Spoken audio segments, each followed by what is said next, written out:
in this first panel discussion, because having all three powerful women coming together for the first time in Reality NXT, I have introduced this segment called Real Talk, Unfiltered Conversations, Vippy.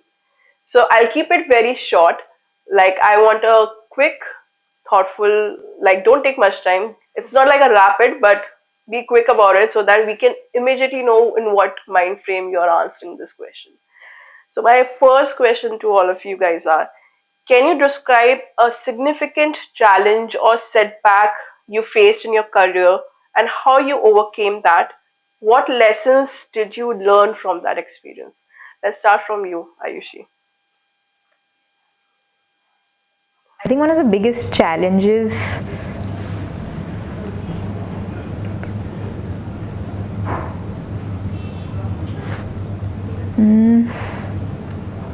I don't know if this is a challenge per se, but it was a difficult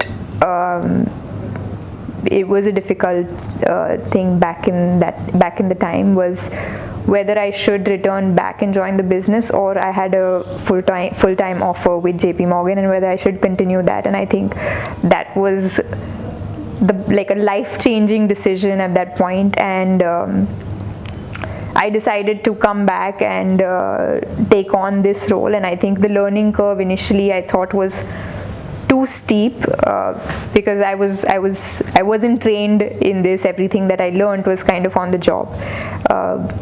So that it took me at least 6 months of just shadowing my father, and probably 1.5 years of, learning, scouting through different departments, just learning, but I think keeping at it, and then eventually I think I got a good grip. But it was 2 years of a lot of hard work and a little bit of being clueless about a lot of things, but I think that was one of the best decisions I think I made. Nidhi?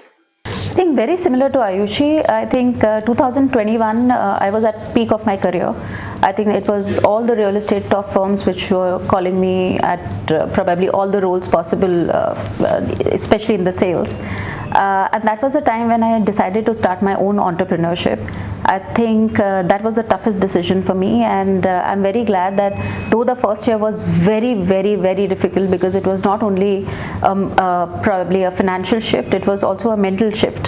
You have to do everything from the scratch. You have to make the company, you have to take your licenses, you have to go to a foreign country, and you have to start your own business. You probably would not be able to hire immediately, and you have to work everything.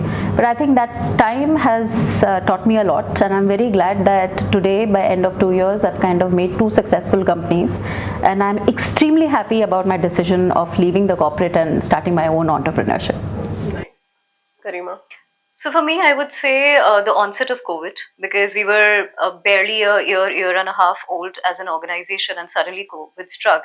Now you're a new organization, you've put everything that you had into it. Yeah. Instead of opting for any roles that you could have gotten anywhere, you put your everything that you say, from financial to mind, everything at one place.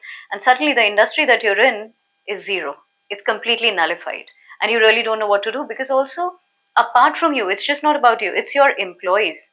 You're a very small organization. Yeah. It's not that you come with a balance sheet. Everybody needs to be paid on time. At the same time, they cannot think that where am I going from here? So you can't even share your fears with everybody, because when you're on a job, you can still, talk to people, understand here, you are to yourself. You, in your head, you really don't know what is going to happen, because those were times back in March, we did not know what would May be, what would December be, what would next year be. But I would say, I would call it a cooling off period, because before COVID, we were making a little different solution. COVID provided us time that, if such a time ever comes, what is it that adds value to a real estate sort of a vertical? So that helped us pivot into making an organization where today we take a lot of pride in that we're making world's first native BMS, which was never the thing, or first cloud native solution. So I think, but when it was happening, those were very difficult 8 to 9 months, in which me and my co-founder, we would often discuss, where is it heading? What have we decided to do? Had we been in any industry right now, we would have seen some light of the day. A SaaS, alcohol, or anything would have worked. We came into a segment which we were talking to the companies who were into real estate, who said, really, we don't know what's going to happen. which was not very encouraging. But I would say that once that time passes, you really are stronger than before. So what doesn't kill you makes you stronger, at least worked in our case. True. So, reflecting on your journey, not just the prop tech journey, the journey you have had with regards to your career, are there any specific individuals, books, or resources that have a profound impact on your personal growth and development, shaping the person you are today? I know it's quite deep, but I'm sure our viewers would like to know that. I definitely, if there is a person apart from my parents, like everybody, definitely they're the first teachers, and my mother has been a role model all throughout. But if I would have to say a person apart from outside of my family, there's a mentor who I have had. My first job was Oyo, and I found a mentor there. And when I started working, I thought, wish this person was my teacher in school, my professor in college, and I always get to work with him. Within 3 months, I was a different person. When I went to Oyo, I was a very chill person. Work, it'll happen, everything is going to happen, everything chill. Here, I was made to think every day, every decision that you take, every data point that you need to know. How do you get better day on day? And that person would question me so much that I started questioning myself. Now, before going to him, I need to be really prepared, ready. I just cannot go, hunky dory, very nice, I've made a PPT. He would just shoo me off. This is not going to work. A very strict taskmaster, a very hard teacher. But eventually I started thinking, like, if he were to do this, how would he think? Which really helped me. And even today, it's been so many years that I worked with him. At times when I'm stuck somewhere, I'll just text him, boss, are you available? And he'd be like, yeah, okay. I'll let you know when I am. And he would still help me out, which has really made me a very different person. I thought that I would be an individual contributor because I do my job well.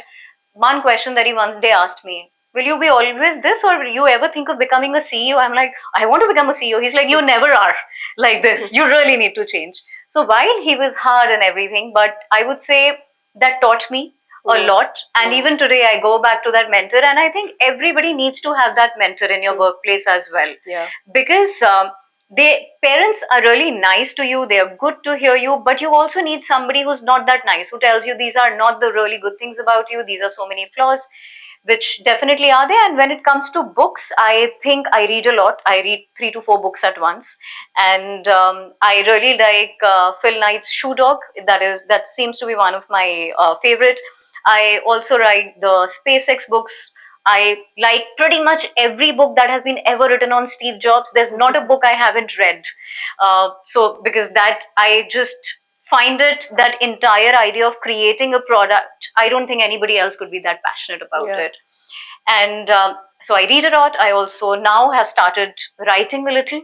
So I think with this, a lot of times I have thoughts in my mind, what would I want other people to know about a journey that I've seen, not very long, but short. So I've also started writing. So I think that helps. Nice. What about you, Ayushi? 2 books, I think, would be it's a lighter one, but I think it teaches you a lot, is Good to Great by Jim Collins, and a heavier book, which it's very heavy, but it's Principles by Ray Dalio. I have not seen a book more organized than that, but in spite of it's that thick, and I'm still reading it. It's been 1.5 years, and now I go back to it only when I need motivation, or I feel like my mind is too cluttered and I need to declutter. So I haven't gotten through the entire book. I think I have a very small part left, but it's both of these books I think are game changing. But apart from books, what do you think? How, reflecting on your journey, what has made you the person you are today? Like, is there any kind of mentor, individual? Or I think my family. There is, of course, there are mentors and people who I really go to for advice, but because it's a family business and I've grown talking business, with my grandfather, with my father, with my nani, grandmother, my mom, who's a really, really strong, straightforward woman. it's my family. It's day in day out we talk business. We don't get bored of it. We learn from each other because we're all like such different personalities, and it's always like, okay, how would my dadu do it, or how would my dad do it, because they would both probably do it in very different ways.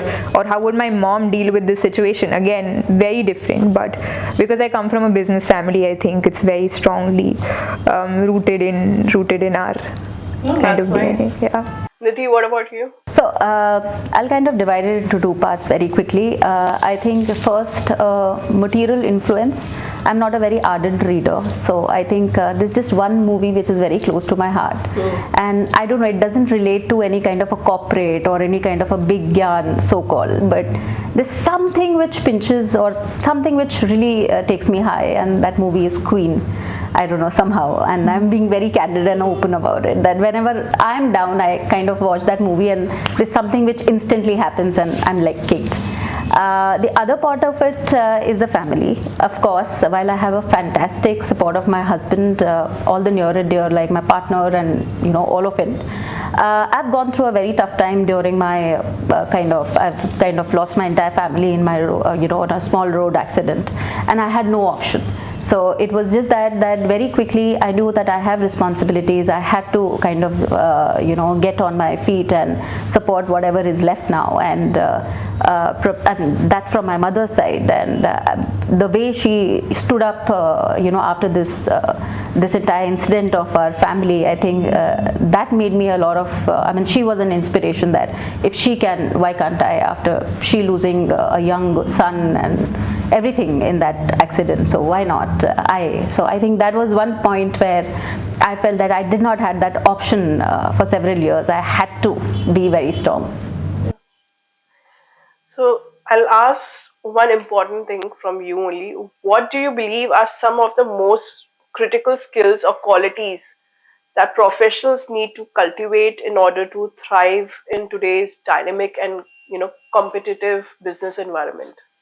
I'll again keep it very simple. I think while there are so many phrases like sincerity and discipline and this and that, I think what I have observed is honesty. I think that's a very, very strong thing. You need to be honest. You need to be very honest with the people you're working.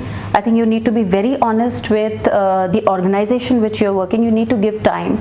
You need to give time to the situations. You need to give time to yourself, and you need to be be honest to the the overall time which is there. So I think one quality which I seek in any person today I interview, or probably I kind of would want to, I think talent can be taught. Everything can be taught, but honesty is inbuilt. I think honesty is one word. What about you, Ayushi? Honesty, definitely. And I think the second is initiative, because there's only a certain extent to which I can motivate you. You have to kind of have that self-motivation and ability to, like, I may be wrong, but let me just take an initiative. If I fail, I fail. No one's here to judge me, but at least I'll take the initiative and maybe I'll learn something on the way. So yeah, honesty and initiative for me. Being a self-starter is important. Yeah. What about you, Garima? I would say passion and discipline.